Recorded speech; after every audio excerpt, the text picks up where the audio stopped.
Bonjour Julien Cloarec. Bonjour Jean-Philippe Denis. Julien Cloarec, vous êtes maître de conférence en sciences des données à l'IAE de Lyon School of Management, donc Université Jean Moulin Lyon 3. Vous êtes membre du laboratoire Magellan.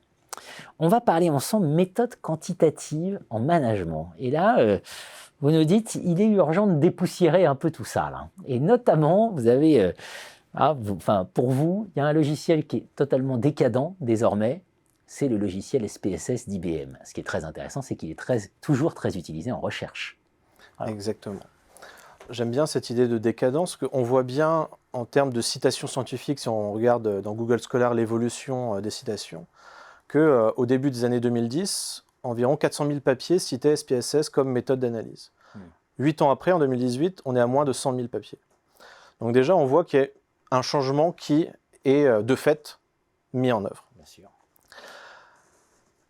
Cependant, il y a toujours une inertie organisationnelle à l'intérieur des universités. C'est le logiciel toujours phare pour enseigner les statistiques aux étudiants. Pour essayer d'accroître son emprise sur le système universitaire, IBM a changé son business model pour SPSS. Plutôt que d'acheter des licences, maintenant, on achète des abonnements, on s'abonne. C'est comme Netflix, on s'abonne à SPSS. Et donc, tous les ans, on doit renouveler cette licence, etc. En plus, il y a un coût caché. Le coût de cet abonnement n'est pas disponible au grand public. Il faut demander ce qu'on appelle un devis, etc. Donc, il y a vraiment une forme maintenant un peu cachée et un peu insidieuse d'essayer de rester coûte que coûte dans ce monde universitaire. Et donc moi, j'ai identifié du coup deux problématiques. Cette inertie organisationnelle, on a toujours fait avec, donc pourquoi on changerait? Et aussi, le biais des coûts irrécupérables, on a déjà acheté les licences, pourquoi est-ce qu'on ne les utiliserait pas? Et donc là, c'est vraiment une problématique organisationnelle, psychologique, qu'il tient à changer.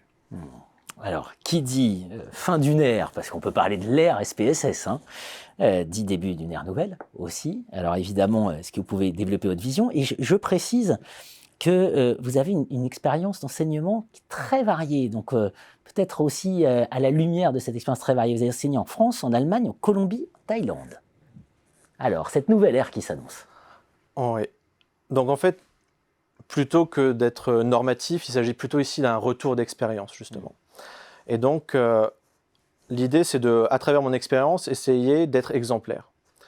Donc, R, pour moi, c'est le nouveau chemin à suivre. R, c'est un langage de programmation statistique qui est open source, qui est gratuit et qui est dans les top tendances dans Google Search en termes de sciences des données.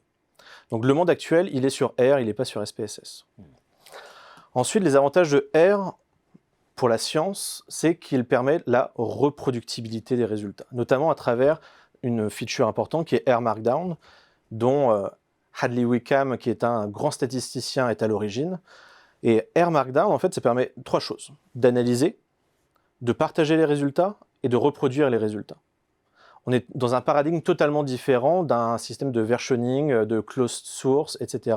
à la SPSS. Et finalement, mon appel, c'est pas de dire qu'il faut tous passer sur R, parce que je vois beaucoup de cuistreries sur il faut passer sur R absolument, etc. Non, on peut utiliser des intégrations de R. C'est-à-dire, je pense par exemple au logiciel Jamovi, c'est une interface qui vient se mettre sur R et qui fait tourner avec une interface utilisateur extrêmement performante, très simplement R avec du point and click, du drag and drop, etc. Alors évidemment, un des grands sujets derrière, c'est la question de l'open. Voilà. Et donc là, je crois que vous avez un petit appel à formuler auprès de la communauté scientifique. Donc voilà, après ce retour d'expérience, j'aimerais pouvoir, pas initier des vocations, mais pouvoir au moins lancer une forme de changement auprès des auditeurs. À trois niveaux. On peut contribuer à trois niveaux pour ce changement-là. Le niveau le plus simple, c'est de faire un peu comme ce que j'ai fait, c'est d'enlever des syllabes SPSS et de passer sur des logiciels open source qui sont beaucoup plus performants et beaucoup plus orientés expérience utilisateur. Un deuxième niveau pourrait être, si on n'est pas connaisseur de la programmation, de faire appel à la communauté open source. Par exemple, sur Jamovi, les nouvelles features arrivent parce que des développeurs ont pris sur leur temps personnel pour développer des nouveaux packages, des nouveaux modules, etc. parce qu'il y a eu un besoin de la communauté utilisatrice. Et enfin, un troisième niveau dans lequel moi je me permets de contribuer, c'est vraiment de mettre la main à la pâte.